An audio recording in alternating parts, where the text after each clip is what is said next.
Hello guys, नमस्कार।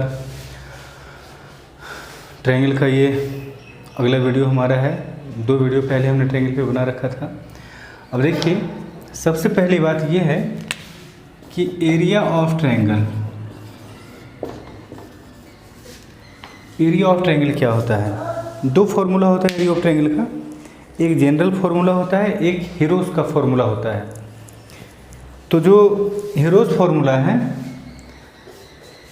उसकी आवश्यकता ज्योमेट्री में नहीं है, वो मेंसुरेशन में इस्तेमाल में आता है। लेकिन यहाँ हम लोग जनरल फार्मूला को समझेंगे। एरिया ऑफ ट्रायंगल होता है half into base into height. देखिए, कैसा भी आप त्रिभुज बनाते हैं, एक तो ये त्रिभुज हुआ नॉर्मल, एक अधिक कोण त्रिभुज हुआ जिसमें एक कोण 90 डिग्री से बड़ा होता है, और एक तो समकोण त्रिभुज होता ही है। बाद बाकी आपका आइसोसेलेस ट्रायंगल और इक्विलैटरल ट्रायंगल वो सब भी होता है। अब देखिए, अगर ए बी सी एक त्रिभुज है तो इसमें बेस और हाइट क्या होगा। बेस होगा कोई एक साइड, जिस साइड को आप कंसीडर करें वो बेस आपको हो जाएगा। जैसे अगर हम BC को कंसीडर करते हैं तो BC हमारा बेस हो गया, और इस कंडीशन में हाइट होगा A से गिराया गया लंब BC पर। ये कोण आपका 90 डिग्री का होना चाहिए, ठीक है। A से जो हम BC पे लंब गिराते हैं, मान लो कि ये AD हुआ, तो ये हमारा हाइट कहलाएगा और BC हमारा क्या हो जाएगा, बेस हो जाएगा। तो इस त्रिभुज का क्षेत्रफल क्या हो जाएगा, 1/2 इंटू हाइट यानी AD इंटू BC। लेकिन अगर हमें AC कंसीडर करना है, अगर हम बेस AC लेते हैं तो फिर हाइट हमें क्या लेना होगा, B से गिराया गया AC पर लंब। तो B से जब हम AC पर लंब गिराएंगे तो मान लो कि ये E पॉइंट पर गिरा, तो उस कंडीशन में आपका एरिया क्या हो जाएगा, 1/2 इंटू AC इंटू BE। और दोनों तो एक ही त्रिभुज का क्षेत्रफल आपको दे रहा है, यानी दोनों बराबर होगा। अगर मान लो कि एक तीसरा C वर्टेक्स से हम लंब AB पे गिरा दें, दैट मीन्स हम अगर इसे बेस कंसीडर करें तब क्षेत्रफल क्या हो जाएगा, यानी area 1/2 into AB that means base, और ये अगर F है तो CF, ये आपका हाइट हो जाएगा। ध्यान रखिएगा कि किसी भी त्रिभुज में, दुनिया के किसी भी त्रिभुज में, जब आप तीन वर्टेक्स इसे कहते हैं, हमने आपको बताया था किसी भी ट्रायंगल में 3 वर्टेक्स होता है। ये वाला जो पॉइंट है इसी को हम वर्टेक्स कहते हैं। A B C तीनों वर्टेक्स हैं। तीनों वर्टेक्स से सामने वाले साइड पर आप अगर परपेंडिकुलर गिराएंगे तो वो एक बिंदु पर तीनों कटेगा किसी भी ट्रायंगल में, चाहे वो कैसा भी ट्रायंगल हो। जब वर्टेक्स से सामने वाले बेस पर हम परपेंडिकुलर गिराते हैं तब क्या होता है, वो एक पॉइंट पर कटता है। आगे हम जा कर के पढ़ेंगे कि इस पॉइंट को हम ऑर्थो सेंटर कहते हैं, ठीक है। ये आगे की बात हो गई। 4 तरह का सेंटर पढ़ेंगे जिस पर एग्जाम में आपका सवाल रहता है। हमने तकरीबन 12-13 सेट देखा है जिसमें कि चारों सेंटर पे सिर्फ 4-5 सवाल दिया हुआ रहता है। तो ये काफ़ी इंपॉर्टेंट होता है, इसे आगे पढ़ेंगे, इसकी बात अभी नहीं करेंगे, ठीक है।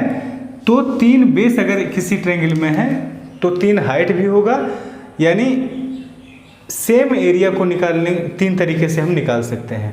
ये हुआ पहला ट्रायंगल। दूसरा ट्रायंगल में आ जाइए। अगर वर्टेक्स हम ये लेते हैं तब यहाँ से तो खैर इस पर परपेंडिकुलर गिराना आसान है, यहाँ से सीधा परपेंडिकुलर गिर जाएगा।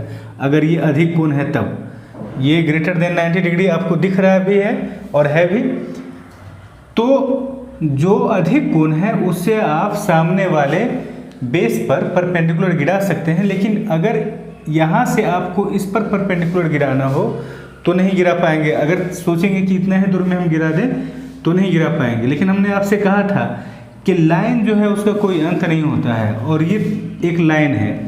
तो अगर ये ABC ट्रायंगल है, जिसमें BC को अगर आप बेस ले रहे हैं तो बेस BC आपका आगे भी बढ़ जाएगा। BC पे अगर आप परपेंडिकुलर गिराना चाहते हैं A से तो कैसे गिराएंगे, CB को आप आगे बढ़ा दीजिए और फिर यहाँ से आप परपेंडिकुलर गिरा दीजिए। ठीक है। अब यहाँ पर एक बात समझिएगा, मान लो कि ये पॉइंट D है तो आपका जो परपेंडिकुलर होगा वो होगा AD। इस कंडीशन में अगर बेस आप BC लेते हैं तो परपेंडिकुलर क्या होगा, AD। और कुछ लोग जैसे इस त्रिभुज का एरिया निकालना है, ABC का एरिया निकालना है, तो ऐसी गलती नहीं करना है कि 1/2 इंटू AD इंटू DC, ऐसी गलती हमें नहीं करनी है। ठीक है। एरिया क्या होगा 1/2 इंटू हाइट यानी AD इंटू BC, ये तो यहाँ से यहाँ तक लिया जाएगा, लेकिन बेस में आप यहाँ से यहाँ तक अगर ले लेते हैं तो आपको क्षेत्रफल आ जाएगा त्रिभुज ADC का, जबकि आपको क्षेत्रफल चाहिए किसका, त्रिभुज ABC का। तो इस कंडीशन में आप क्या करेंगे, एरिया निकालने के लिए 1/2 इंटू AD आपका हाइट रहेगा इंटू BC यानी ये। अब देखिए यहाँ पर आपको 3 त्रिभुज दिखाई पड़ रहा होगा, अगर इसे मिटा देते हैं 3 त्रिभुज आपको यहाँ दिखाई पड़ेगा। कौन कौन सा, ADC, ADB, ABC, 3 त्रिभुज है। तीनों त्रिभुज का हाइट जो है ना वो कांस्टेंट है। हाइट क्या है, कांस्टेंट है, लेकिन बेस तीनों का अलग अलग है। सबसे बड़े वाले ADC का बेस होगा DC, ADB का होगा DB, ABC का होगा BC। तीनों ही त्रिभुज का हाइट समान होगा लेकिन बेस डिफरेंट डिफरेंट होगा। यानी रेशियो अगर आप थोड़ा बहुत पढ़े होंगे तो आपको ये बात समझ में आएगी कि यदि हमारा हाइट कांस्टेंट है तो बेस जिस अनुपात में होगा उसी अनुपात में क्षेत्रफल होगा। ठीक है। बहरहाल इस पे इस तरह के बहुत सारा सवाल भी आपको मिलेगा और आगे जो हम लोग कॉन्सेप्ट सीखेंगे, थ्योरी जो सीखेंगे, उसमें भी इस कॉन्सेप्ट का इस्तेमाल होगा। ठीक है। तो इस तरह से हम निकालेंगे। अगर मान लिया जाए कि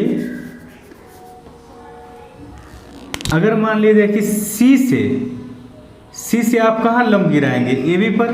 तो C से यदि लंब गिराना हो AB पर तो ये कोण कितने डिग्री का है, 90 डिग्री से ज़्यादा का है। अगर आप इस तरफ गिराइएगा ना तो ये और एंगल आपका बड़ा होता जाएगा।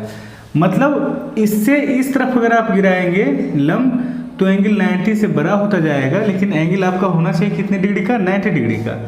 तो इसके लिए आपको क्या करना होगा कि इसको आगे बढ़ाना होगा और यहाँ से आपको लंब गिराना होगा। इस कंडीशन में अगर मान लीजिए कि ये E है तो आपका एरिया क्या हो जाएगा 1/2 इंटू CE यानी हाइट, ये लंब हो गया, वर्टेक्स से गिराया गया लंब हो गया, इंटू AB, ये हो जाएगा एरिया। ठीक है। और राइट एंगल ट्रायंगल में सीधा है 1/2। अब देखिए आप चाहें तो यहाँ से इस पर लंब गिरा सकते हैं। ये आपका त्रिभुज है ABC जिसमें B आपका समकोण है, तो B से आप सामने वाले कर्ण यानी AC पर लंब गिरा सकते हैं BD। ठीक है। तो आपका एरिया ये भी हो सकता है 1/2 इंटू BD इंटू हाइपोटेनस यानी AC, या फिर आपका लंब क्या हो सकता है 1/2, ये दोनों तो एक दूसरे पर अभिलंब है ही, तो इस तरफ से अगर हम एरिया निकालें, अगर ये लंब नहीं दिया हुआ रहे तो क्या हो जाएगा 1/2 इंटू AB इंटू BC। ठीक है। ये है 1/2 इंटू AB इंटू BC। थोड़ा कट रहा है, हम बोल रहे हैं वो सुन करके आप समझ लीजिएगा। ठीक है।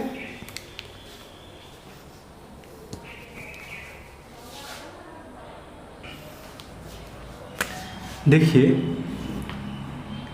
आइसोसेलेस ट्रायंगल, ये है आपका आइसोसेलेस ट्रायंगल यानी समद्विबाहु त्रिभुज, समद्विबाहु जिसमें दो भुजाएं समान हो। ध्यान रखिएगा, अगर ए बी सी एक समद्विबाहु त्रिभुज है, यानी अगर इसकी दो भुजाएं यानी ए बी और ए सी आपस में समान है, तो सबसे पहला ये बात होगा कि आधार पर का जो कोण है यानी angle on base, angles on base, ये दोनों आपस में बराबर होगा। ठीक है। अगर इसका क्षेत्रफल निकालना होगा तो आप क्या करेंगे, यहाँ से लंब डालेंगे, यहाँ से आप लंब डालेंगे, ये डी हो गया। इस कंडीशन में बी डी और डी सी दोनों समान होगा। समान क्यों होगा? क्योंकि ये कॉन्ग्रुएंट हो जाएगा। देखिए ये साइड बराबर है ही, ये जो बीच वाला साइड है यानी ए डी, ये तो कॉमन हो ही गया। एंगल दो आपका एंगल बराबर हो गया। जब दो एंगल बराबर हो गया, तीसरा एंगल बराबर हो गया। हमने कहा था कॉन्ग्रुएंसी का सीधा डेफिनेशन हमने दिया था कि जब दो ट्रायंगल सिमिलर हो और उसमें किसी भी एक साइड का रेशियो 1:1 हो तो कॉन्ग्रुएंट हो जाता है। ये दोनों ट्रायंगल सिमिलर है। पूछिए क्यों? क्योंकि ये कोण बराबर ये कोण, ये 90 तो ये भी 90। अब तीसरा एंगल बचा है, जब दो एंगल बराबर हो ही गया तो तीसरा एंगल अगर इसका अल्फा है तो ये भी क्या हो जाएगा, अल्फा। यानी ये ट्रायंगल और ये ट्रायंगल क्या हो गया, कॉन्ग्रुएंट हो गया। अगर कॉन्ग्रुएंट हो गया दोनों, तो फिर ये और ये भी बराबर हो जाएगा, यानी बी डी बराबर क्या हो जाएगा, डी सी। ठीक है। अब देखिए इसका क्षेत्रफल, इसका हाइट निकालने के लिए आप क्या करेंगे, ये आपका एक समकोण त्रिभुज हो जाएगा, तो ये आपका हाइट कितना हो जाएगा, ए डी बराबर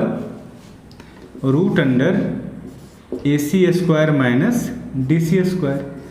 ये आपका पाइथागोरस लॉ से हो जाएगा। तो अगर मान लिया जाए कि किसी समद्विबाहु त्रिभुज के दोनों बराबर भुजाओं की लंबाई a हो तथा तीसरा जो अनइक्वल साइड है उसकी लंबाई b हो, ठीक है, तो इस कंडीशन में जो अभिलंब है उसका लंबाई क्या हो जाएगा, √A² माइनस b/2 का होल स्क्वायर। जिसे हम ऐसा भी कह सकते हैं 1/2 इंटू √4A² माइनस b²। देखिए ये सब फॉर्मूला याद मत कीजिएगा, भूल करके भी याद मत कीजिएगा। जैसा ये एक फॉर्मुलेटी है बताना तो हम बता रहे हैं, ऐसे फॉर्मूला याद करने की आवश्यकता नहीं है, इतना कौन याद रखता है। तो आपका एरिया हो जाएगा 1/2 into base into height, base आपका b है, into 1/2 into √4A² minus b², that means b/4 into इतना। तो इसको याद रखने की आवश्यकता नहीं, बस कॉन्सेप्ट आप ध्यान में रखिएगा। जब सवाल में दिया जाएगा कि a का मान इतना है, b का मान इतना है, तो आप बताइए कि इसका क्षेत्रफल क्या होगा। यानी तीनों भुजा आपको दिया हुआ है आइसोसेलेस ट्रायंगल का, उसका एरिया पूछेगा, आप आराम से हाइट निकाल करके ये निकाल लीजिएगा। जैसे मान लो कि इसका लंबाई आपको दे दिया गया 13 सेंटीमीटर, इसका लंबाई दे दिया गया 10 सेंटीमीटर। आपसे पूछेगा कि एरिया क्या होगा, तो अगर ये 10 है तो ये हो जाएगा 5, ये 13 5 तो ये हो जाएगा 12। ट्रिपलेट होता है, ये हम आगे आपको बताएंगे। ये 13 ये 5 तो ये क्या हो जाएगा 12। पाइथागोरस लॉ आप लगा करके देख सकते हैं, 169 में आपका 25 जाएगा तो 144 बचेगा, जो कि 12 का स्क्वायर होता है।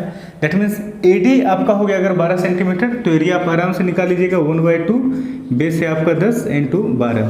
तो कहाँ इस फॉर्मूला की आवश्यकता पड़ी, ठीक है। तो जो अनावश्यक हमें स्ट्रेस में डालता है उन चीज़ों को दरकिनार करके चलना है। हमने बता दिया, हालांकि बताना नहीं चाहिए हमें, फिर भी फॉर्मेलिटी के तौर पे हमने बता दिया। ये भी कह दे रहे हैं कि इसको याद मत कीजिएगा, ये थोड़ा सा स्ट्रेस में आपको लेके जाएगा। आगे देखिए, अगला है आपका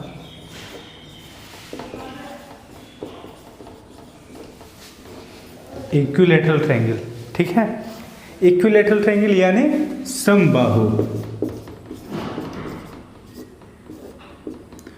समबाहु त्रिभुज। समबाहु त्रिभुज में क्या होता है, तीनों भुजा समान होता है। बाहु यानी भुजा, सम यानी समान। तो जब हमारा तीनों भुजा समान ए बी सी तीनों के लिए हमने ए इस्तेमाल किया, ठीक है। तो इसका एरिया निकालने के लिए हम क्या करेंगे, 1/2 इंटू बेस इंटू हाइट। अब देखिए बेस हमारा ए है, यहाँ से परपेंडिकुलर डाल देंगे। अब समबाहु है तो समद्विबाहु तो अपने आप ये हो गया, ये दोनों तो अपने आप इसका बराबर हो गया। जब ये दोनों आपस में बराबर हो गया तो फिर जैसे पिछले समद्विबाहु में हमने आपको बताया था कि ये दोनों ट्रायंगल कॉन्ग्रुएंट हो जाता है, उसी तरह से अभी भी कॉन्ग्रुएंट हो जाएगा।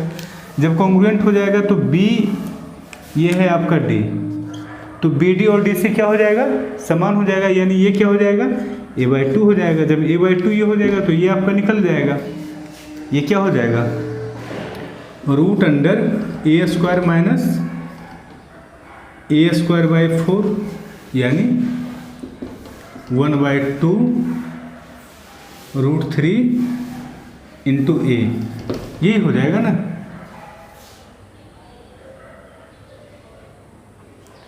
ठीक है, 4a² में एक a² गया तो 3a² बचा, a बाहर आ गया, 3 अंदर में रह गया, ठीक है। तो √3/2 इंटू a, ऐसे हम आगे, अब ट्रिगोनोमेट्री का वीडियो हमने बनाया नहीं है, ऐसे अगर ये 60 डिग्री होता है तो ये आपका क्या हो जाता है, a sin 60, और sin 60 का मान क्या होता है, √3/2। दैट मीन्स ये अगर ये साइड a है तो इसका वैल्यू क्या हो जाएगा, √3/2 इंटू a, ठीक है।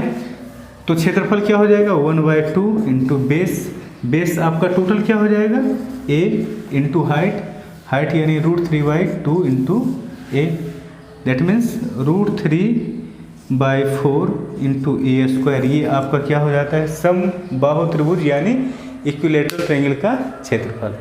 आप याद रख सकते हैं तो याद रखिए इसको, और अदरवाइज अगर याद नहीं भी है, एग्ज़ाम में आ गया सवाल तो आराम से बनाया जा सकता है। हम तो कहेंगे कि याद रख सकते हैं, पता नहीं, अब हर किसी की अलग अलग कैपेसिटी होती है। हमारी मेमोरी तो इतनी वीक है कि मुझे ये भी याद नहीं रहता है, एग्ज़ाम में हम भूल जाते हैं, तो हम निकाल ही लेते हैं आराम से, ठीक है। मतलब बेस हमें पहले ही से मालूम है, ए निकालना एक हाइट ही तो है। अगर हम ये भी जानते हैं कि आगे ट्रिगोनोमेट्री में ये सब बताएंगे ही, ऐसे ज्योमेट्री में भी हम आपको बता देंगे। देखिए इस चीज़ को यहाँ एक्सप्लेन कर ही देते हैं 2 मिनट में। किसी भी राइट एंगल ट्रायंगल में देखिए, पहले हम आपको बता रहे हैं ये है थीटा। अगर ये थीटा है तो हमने आपको बताया था कि ये क्या हो जाएगा, परपेंडिकुलर। थीटा के सामने वाला हमेशा क्या हो जाता है, परपेंडिकुलर, और बगल वाला क्या हो जाता है, बेस, और ये हो जाता है हाइपोटेनस यानी कर्ण, ठीक है। तो अब देखिए साइन थीटा बराबर क्या होता है आपका, साइन थीटा बराबर p/h। इतना आप शायद जानते होंगे कि लंब बटा कर्ण को हम साइन थीटा कहते हैं। तो अगर हमें p निकालना हो तो हम क्या करेंगे, h इंटू साइन थीटा करेंगे। इसी तरह से कॉस थीटा बराबर क्या होता है बंधु, b/h। तो अगर हमें h दिया हुआ रहे और b निकालना हो तो हम क्या करेंगे, b बराबर h कॉस थीटा, ठीक है। अगर मान लो कि tan थीटा बराबर आपका क्या होता है, p/b। अगर हमें b दिया हुआ है, p निकालना हो, b दिया हुआ रहे और p निकालना हो तो p बराबर क्या होगा, b इंटू टेन थीटा, यानी बेस इंटू टेन थीटा। मतलब नीचे वाले में टेन थीटा से मल्टीप्लाई कर दीजिएगा तो ये आ जाएगा, इसमें साइन थीटा से मल्टीप्लाई कर दोगे तो ये आएगा, और इसमें कॉस थीटा से मल्टीप्लाई करने पर ये आएगा, ठीक है। अब इस चीज़ को माइंड में ठीक से सेट कर लीजिएगा, इसको रटिएगा मत, इस तरह से सेट कर लीजिएगा कि अगर हम कॉस का संबंध किससे है, बेस से, बेस और हाइपोटेनस से, यानी आधार और कर्ण से। तो अगर आप इसमें कॉस से मल्टीप्लाई कर दीजिएगा तो ये आ जाएगा, h में कॉस से मल्टीप्लाई कीजिएगा तब क्या आ जाएगा, ये आ जाएगा।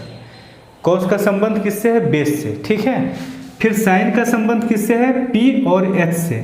तो अगर इसमें आप साइन से मल्टीप्लाई कर दीजिएगा, साइन थीटा से, किस में, h में साइन थीटा से मल्टीप्लाई कीजिएगा तो देगा क्या आपको, परपेंडिकुलर। बस इन्हीं दोनों को आप याद रखिए, बाकी कुछ याद रखने की आवश्यकता नहीं है, ठीक है। चलिए आगे देखते हैं। ये थोड़ा थोड़ा जो कॉन्सेप्ट है अभी हम बता रहे हैं, इन चीज़ों में और शाइनिंग आ जाएगी जब हम लोग सवाल बनाएंगे।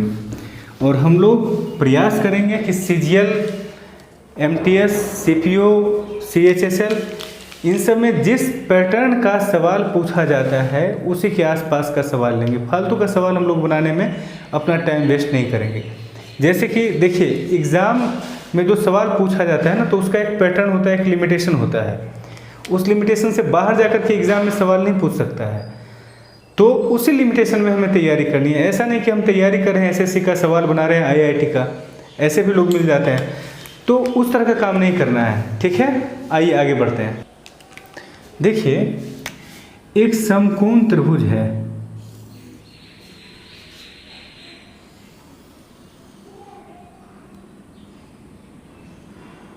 ठीक है। जब हम इस समकोण त्रिभुज में ABC, जहाँ B क्या है, 90 डिग्री है, जब इस B से सामने वाले हाइपोटेनस यानी कर्ण पर परपेंडिकुलर गिरा देते हैं तब क्या होता है। थोड़ा सा आप वीडियो को पॉज कीजिए और यहाँ पर सोचिएगा कि यहाँ 3 ट्रायंगल बन जाएगा। ठहर जाइए, पॉज कीजिएगा अभी, जब हम बोलेंगे तब 3 ट्रायंगल यहाँ बन जाएगा। क्या क्या, ABC, और अगर ये पॉइंट है D तो ABD और DBC, 3 ट्रायंगल बन रहा है। अब इन तीनों ट्रायंगल में क्या रिलेशनशिप होगा, हम थोड़ा सा हिंट दे रहे हैं।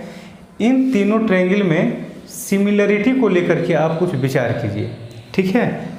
इन तीनों में क्या सिमिलरिटी होगा, तीनों सिमिलर होगा या नहीं होगा, कौन किसका सिमिलर होगा, और सिमिलर होगा तो उसे किस तरह से, उसका नोमेनक्लेचर कैसे होगा।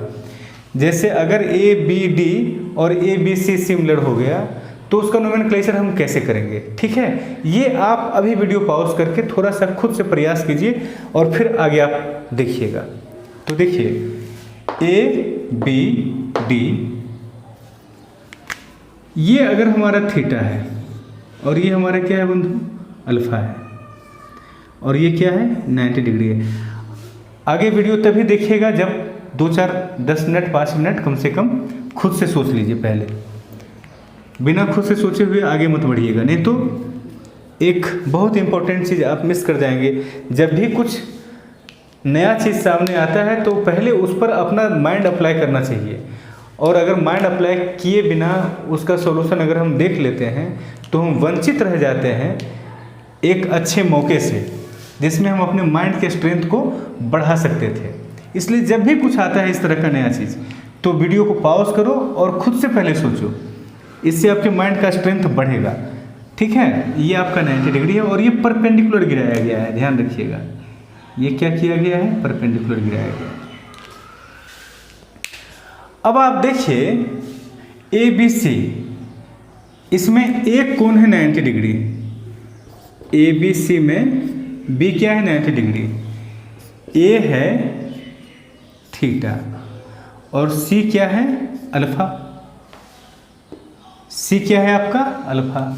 अच्छा, अब जरा दूसरे ट्रायंगल में आ जाइए, ADB में, ट्रायंगल ADB में, ठीक है।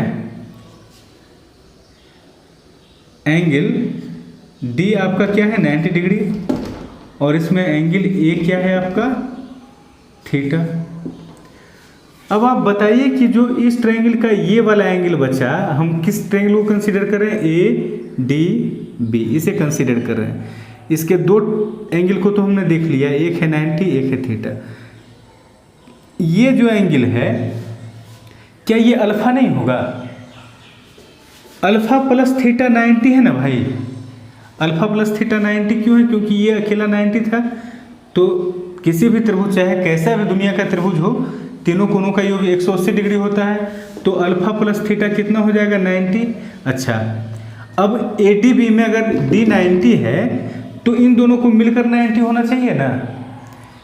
जब ये दोनों मिलकर 90 हो रहा है तो ये अल्फा के बराबर हो जाएगा, क्योंकि अल्फा प्लस थीटा 90 होता है। तो उसी तरह से अगर इसमें ये 90 डिग्री है और ये है अल्फा, तो ये क्या हो जाएगा? ये थीटा के बराबर हो जाएगा। अब बात समझ रहे हैं? यानी 3 ट्रायंगल हमारे पास है। देखिए अभी ADB में हम देख रहे हैं, तो ADB में क्या हो रहा है? एंगल DBA ये आपका क्या हो जा रहा है? अल्फा। इस ट्रायंगल में 3 एंगल है, क्या क्या? 90 थीटा अल्फा। इस ट्रायंगल में भी 3 एंगल है, 90 थीटा अल्फा। अगला ट्रायंगल हम क्या ले रहे हैं? Triangle BDC।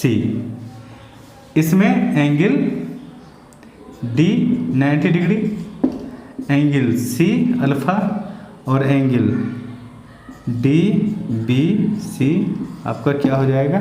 थीटा।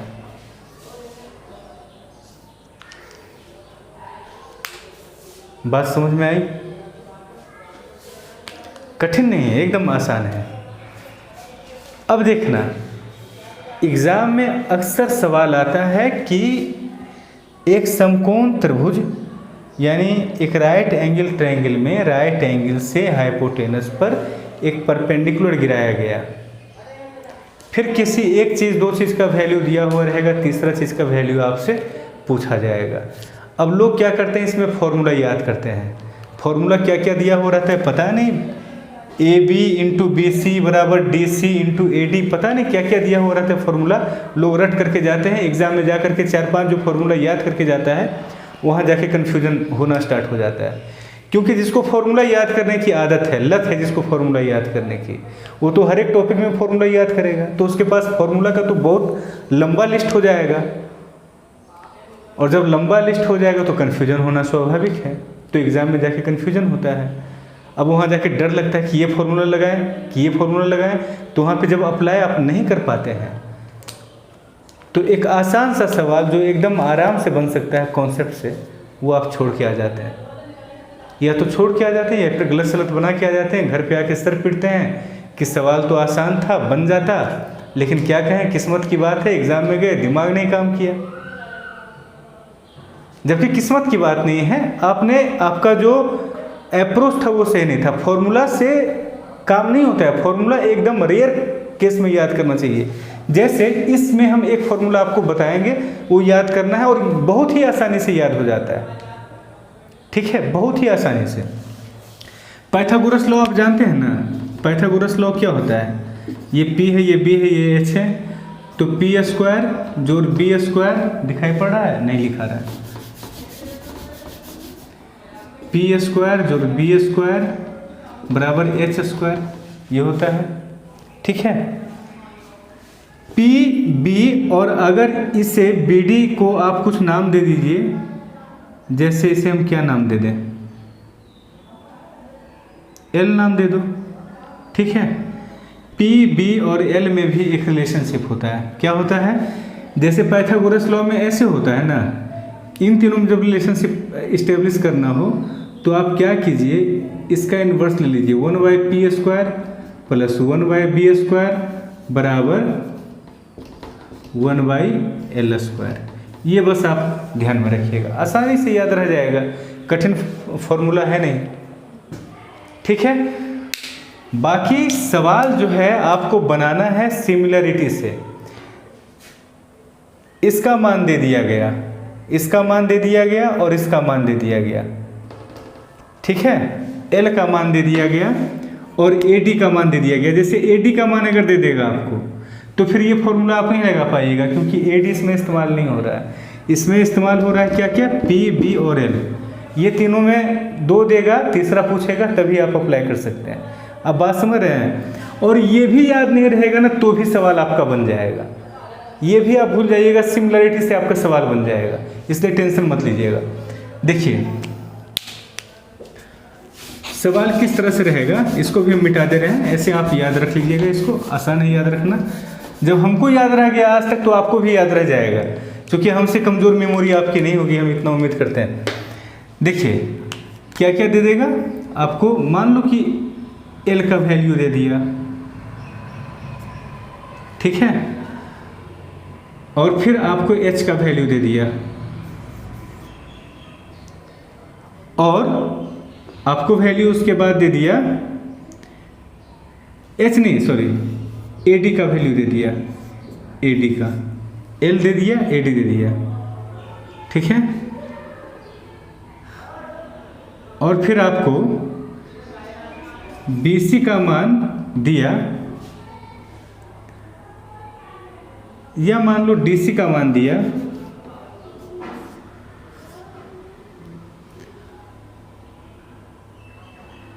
और पूछ बैठा आपसे बीसी का मान। तो इस कंडीशन में आप क्या करेंगे, सिमिलरिटी लगाएंगे, शायद नहीं सेट हो पाया ठीक से, या आगे सवाल आएगा तो देख लेंगे। कोई मतलब 3 चीज़ का वैल्यू आपको देगा, एक चीज़ का वैल्यू पूछेगा, वो ढंग से सवाल सेट किया हुआ रहेगा, आप आराम से उसको सॉल्व कर लीजिएगा विद इन टाइम सिमिलरिटी लगा करके, अगर आप सिमिलरिटी लगाना जानते हैं तब, ठीक है। जैसे देखिए अभी ठीक ऑर्डर में पता नहीं लिखा हुआ है कि नहीं लिखा हुआ है, ABC यानी थीटा 90 अल्फा, ऐसे करके देखिएगा। दूसरा क्या है, ADB, अच्छा थीटा 90 अल्फा सही है, इन दोनों को सही ढंग से लिखा गया है। तीसरा क्या है, BDC थीटा 90 अल्फा, यानी तीनों को ठीक ढंग से लिखा गया है। तो आपको दिया हुआ क्या रहेगा, मान लो कि AB दे दे और AC दे दे, तो दूसरे ट्रायंगल में AD देगा और पूछेगा क्या, AB, ठीक है, या AB दे दे और BC दे दे, तो दूसरे ट्रायंगल में देगा आपको AD और पूछेगा क्या, DB, ठीक है। तो सवाल बन जाएगा आराम से सिमिलरिटी के आधार पे। ढेर सारा सवाल हम लोग देखेंगे, आप टेंशन मत लीजिए, आसान हो जाएगा ये। देखिए एक सवाल दिया गया है कि ABC जो है वो एक राइट एंगल ट्रायंगल है, यानी समकोण त्रिभुज है, जिसमें कि कोण B आपका 90 डिग्री है, altitude to the biggest side होता है राइट एंगल ट्रायंगल में हाइपोटेनस, तो उस पर अल्टीट्यूड यानी अभिलंब खींचा गया, ठीक है। अल्टीट्यूड का हिंदी क्या होता है, अभिलंब,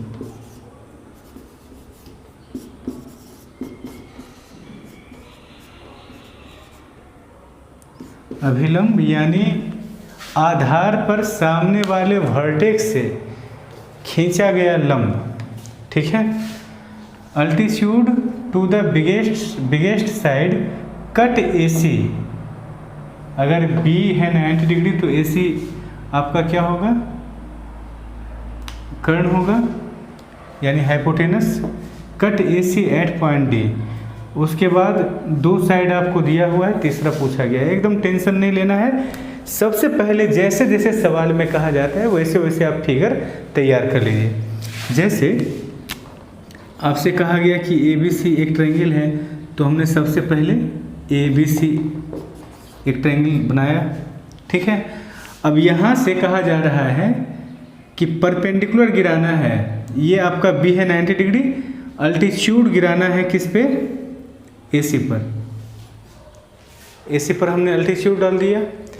अब जब भी इस तरह का सवाल आपके सामने आएगा जिसमें राइट एंगल से हाइपोटेनस पे परपेंडिकुलर डाला जाता है, तो सबसे पहला काम क्या कीजिएगा, ये थीटा, ये अल्फ़ा, ये थीटा और ये अल्फ़ा, ये काम आप जितना जल्दी कर सकते हैं कर लीजिएगा। उसके बाद सवाल आपका आसान हो जाएगा। देखिए करना क्या है, आपको दिया क्या है, ये है आपका BD, ठीक है। तो कहा गया सवाल में कि AD का लंबाई है 15 सेंटीमीटर, BD है 12 यानी ये वाला है 12, DC आपसे पूछा है यानी ये पूछा है। तो देखिए 2 ट्रायंगल अगर हम ले लेते हैं, एक ये ट्रायंगल और एक ये ट्रायंगल, दोनों सिमिलर तो है ही, क्योंकि दोनों में कोण क्या क्या है, 90 थीटा अल्फ़ा, तो ये दोनों ट्रायंगल सिमिलर हमारा हो गया। अब इसमें आप क्या कीजिए कि कंपेयर कर दीजिए। पहले तो आप ट्रायंगल का नाम ठीक से लिख लीजिए।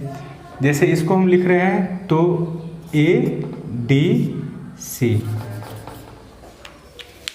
थोड़ा सा हम सवाल को ही मिटा देते हैं।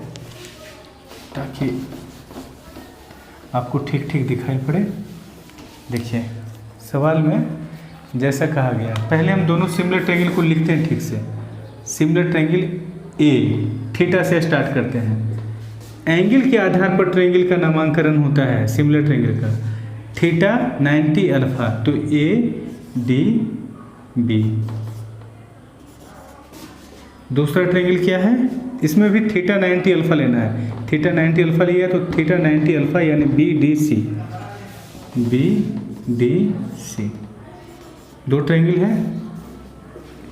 अब क्या कहा जा रहा है कि इसमें ए डी आपको दिया हुआ है, बी डी आपको दिया हुआ है। ए डी दिया गया है, ठीक है, ए डी इसमें दिया है, इसमें बी डी दिया है, और उसके बाद पूछा क्या गया है, डी सी। तो आप क्या करेंगे कि ए डी क्या है, कहाँ गया ए डी, ये आपका ए डी है। इस छोटे वाले ट्रायंगल में यानी ए डी बी में अल्फ़ा के सामने वाला ए डी है 15, और इसमें अल्फ़ा के सामने कौन सा है 12, तो 15/12 यानी दोनों का हमने कोरिस्पोंडिंग साइड यानी संगत भुजा हमने लिया। इस वाले ट्रायंगल में ए डी जो रोल निभा रहा है, इस वाले ट्रायंगल में बी डी वही रोल में है, ठीक है। 90 से थीटा, 90 से थीटा, तो 15/12। अच्छा अब देखिए 12 बी डी जो है वो इस ट्रायंगल के लिए भी तो एक भुजा है ना, बी डी इस वाले ट्रायंगल के लिए एक भुजा है जो कि थीटा के सामने वाला है। तो इस ट्रायंगल में थीटा के सामने वाला 12 है, और इस ट्रायंगल में आपको थीटा के सामने वाला पूछा गया है। बस यही बात इसमें समझना था। लग रहा था कि दो ही चीज़ जब दिया हुआ है तो तीसरा कैसे निकलेगा, जबकि 3 चीज़ देना चाहिए, चौथा पूछे, लेकिन इसमें 2 चीज़ नहीं दिया है, 3 चीज़ दिया है। ये ए डी जो है ये तो ठीक है कि इस ट्रायंगल का साइड है, बी डी इस ट्रायंगल का साइड है, लेकिन बी डी इस ट्रायंगल का भी तो साइड है। थीटा के सामने वाला 12 है, और इसमें थीटा के सामने वाला पूछा है। बस निकल जाएगा, आपका आंसर क्या हो जाएगा 144/15, ठीक है। इसको सॉल्व कर लीजिए, ये आपका 48/5 हो जाएगा, यही आंसर आपका हो जाएगा। तो इस तरह का सवाल होगा। इसमें आप ध्यान दीजिएगा कि दोनों जो ट्रायंगल आप लेंगे उसमें थोड़ा सतर्क रहना पड़ेगा, ठीक है। आगे से इस चीज़ को ध्यान में रखना है। आइए आगे बढ़ते हैं।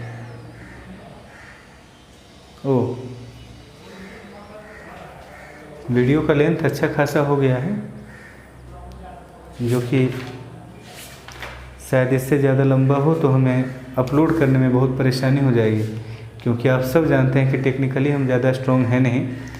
बस किसी तरह से आप लोग के लिए हम वीडियो बना रहे हैं, खास करके कुछ लोगों के कहने पर, ठीक है।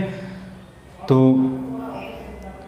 इस वीडियो को यहीं तक रहने देते हैं। एक और इसका जो अगला वीडियो बनाएंगे उसमें हमारा जो मतलब उसमें ट्रायंगल का सारा थ्योरी खत्म हो जाएगा, यानी ट्रायंगल का थ्योरी लगभग 3 वीडियो हमारा कवर कर रहा है। नेक्स्ट वीडियो में आपका ट्रायंगल का सारा, चूँकि अगले वीडियो में जो हम बताएंगे आपको चारों सेंटर के बारे में, वो बहुत इंपॉर्टेंट होगा। ध्यान रखिएगा, ये चारों सेंटर से एग्ज़ाम में बहुत सवाल पूछ रहा है।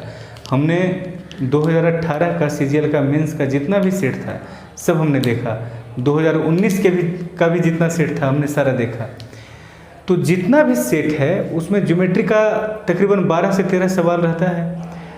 उसमें सिर्फ जो 4 सेंटर यानी ऑर्थो सेंटर, सरकम सेंटर, इन सेंटर और सेंट्रोइड, ये 4 सेंटर से सिर्फ 12-13 में 4-5 सवाल ये 4 सेंटर से दिया हुआ रहता है। एक सवाल आपका सिमिलर ट्रायंगल से रहता है, एक सवाल सर्किल से रहता है, 1 या 2 सवाल। उसके बाद किसी में एक सवाल आपका क्या कहते हैं क्वाड्रिलेटरल से रहता है या नहीं भी रहता है। एक सवाल आपका एक्सटीरियर एंगल के आधार पर रहता है, पॉलीगन चैप्टर में हम लोग पढ़ते हैं। तो एक सवाल उस तरह का दिख रहा है। तो जो एग्ज़ाम में सवाल पूछता है उसी के आसपास हम लोग सीखने का प्रयास करते हैं ताकि एग्ज़ाम में अच्छा स्कोर करके आएँ, ठीक है, तो इस वीडियो को बहरहाल यहीं तक रहने देते हैं। इसके अगले वीडियो में हम लोग सीखेंगे सेंटर के बारे में। ठीक है।